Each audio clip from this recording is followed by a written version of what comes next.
Assalamualaikum warahmatullahi wabarakatuh. Perkenalkan, nama saya Kartika Mulyana. Di sini saya akan mempresentasikan hasil dari tugas besar satu saya, yaitu pengaruh pendidikan politik pemilih pemula jelang pemilu di Indonesia tahun 2024. Demokrasi. Demokrasi merupakan sebuah sistem politik yang ada di sebuah negara yang didambakan khususnya bagi orang yang mempunyai kesadaran politik untuk dapat diwujudkan dalam kehidupan sehari-hari. Di Indonesia sendiri, demokrasi dianggap paling memberi penghargaan yang setinggi-tingginya kepada rakyat, memberi peluang kepada mereka semua untuk ikut serta dalam menentukan kebijakan politik, mengutarakan pendapat, mendirikan organisasi yang bernilai positif yang tidak merugikan masyarakat. Jadi demokrasi kalau di Indonesia sendiri dari rakyat, oleh rakyat, untuk rakyat. Proyeksi jumlah penduduk di Indonesia tahun 2022 berdasarkan data dari Badan Pusat Statistik sebanyak 275,77 juta jiwa yang terdiri dari 69,25% itu ada di jenjang usia 15 sampai 64 tahun, 20% ada di usia 0 sampai 14 tahun, dan 6,74% berada di jenjang usia 65 tahun ke atas. KPU menetapkan pemilu serentak diadakan tanggal 14 Februari 2024 dengan tahapan pemilu yang diatur dalam pasal 167 ayat 6 Undang-Undang Nomor 7 Tahun 2017 yang dimulai paling lambat 20 bulan sebelum hari pemungutan suara dan pendidikan pemilihnya diatur dalam Peraturan KPU Nomor 10 Tahun 2018. Tingkat partisipasi pemilih pada pemilu legislatif tahun 1955 sampai 2019.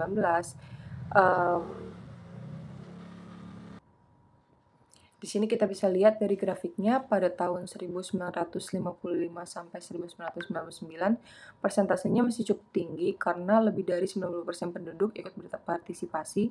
Namun pada tahun 2004 sampai 2009 mengalami penurunan hingga 20% sampai di angka 70%. Dan kembali berangsur naik sampai terakhir di tahun 2019 berada di angka 80% partisipasi.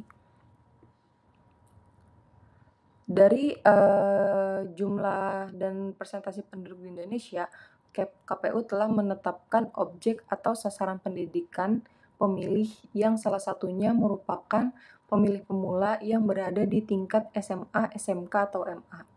Dari laporan Badan Pusat Statistik menunjukkan terdapat 5.332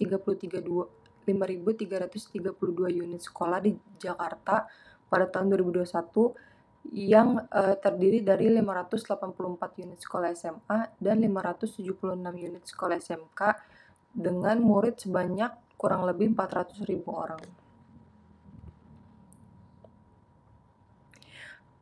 Untuk kaum terpelajar, biasanya lebih sadar akan pengaruh pemerintahan terhadap kehidupan mereka dan juga dalam memperoleh banyak informasi tentang proses-proses politik dan lebih berkompeten dalam politik.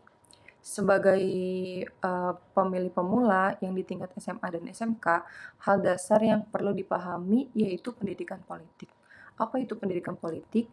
Yaitu bagian dari sosialisasi politik yang khusus untuk membentuk nilai-nilai politik yang menunjukkan bagaimana seharusnya masing-masing masyarakat berpartisipasi dalam sistem politiknya.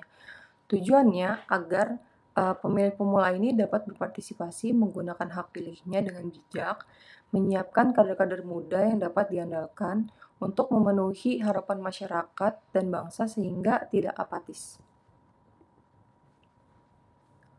Untuk sumber informasi yang dapat diperoleh bagi pemilih pemula dirangkum dalam 4 segmen, yaitu pertama peran orang tua dan keluarga, yang kedua peran lingkungan pertemanan, yang ketiga pendidikan dan aktivitas di sekolah, yang keempat media kampanye terutama di media sosial.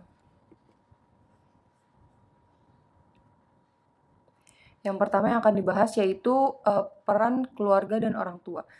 Keluarga ini adalah bentuk pendidikan politik yang sangat ditentukan oleh karakteristik orang tuanya.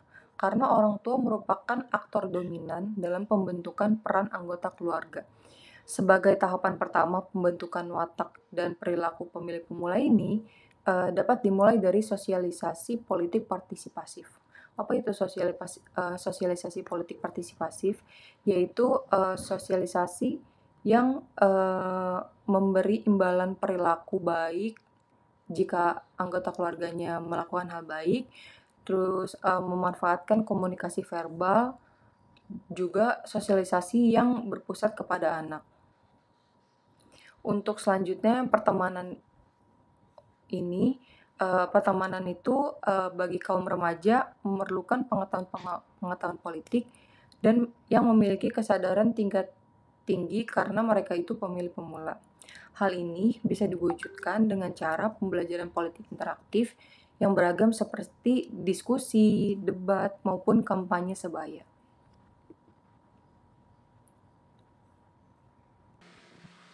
Untuk pendidikan dan aktivitas di sekolah, yaitu terbagi jadi dua, formal dan non-formal. Untuk yang formalnya itu pembelajaran pendidikan kewarganegaraan dan pendidikan Pancasila sebagai kurikulum wajib. Kenapa hal ini diperlukan?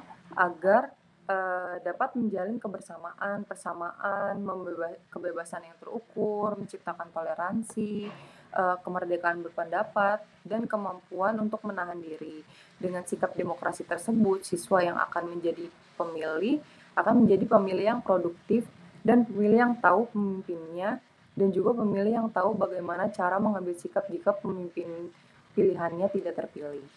Untuk pendidikan non-formal dapat melalui pemilihan ketua OSIS yang menghadapi tahapan pemilu yang sesungguhnya.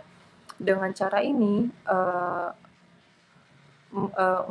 dapat memberikan arahan kepada siswa untuk memberikan pilihannya sesuai dengan hati nurani, bukan atas paksaan dan pengaruh dari pihak lain. Yang terakhir itu media kampanye, terutama di media sosial. Menurut data Global Web Index Survey turut menegaskan bahwa Indonesia merupakan negara yang warganya tergila-gila dengan sosial media. Persentasenya itu mencapai 79%, yang tertinggi di Asia, bahkan mengalahkan Filipina, Malaysia, China, dan juga mengalahkan negara Asia yang tergolong internetnya maju seperti Korea Selatan dan Jepang. Di sini saya beri contoh interaksi generasi milenial atau Gen Z seperti ini. Bagi saya adalah merupakan kampanye terselubung yang dilakukan parpol. Di sini contohnya dari Partai Gerindra melakukan pendekatan terhadap generasi muda itu dengan cara seperti ini. Kesimpulan yang didapatkan dari hasil penelitian saya ini yaitu pemilu 2024 merupakan pemilu yang banyak didominasi oleh pemilih pemula yang berada di tingkat SMA dan SMK sederajat. Untuk pemilih pemula ini mendapatkan sumber informasi dari peran orang tua dan keluarga, peran lingkungan dan pertemanan, pendidikan dan aktivitas di sekolah, juga media kampanye terutama di media sosial. Sekian presentasi dari saya, kurang lebihnya mohon maaf. Assalamualaikum warahmatullahi wabarakatuh.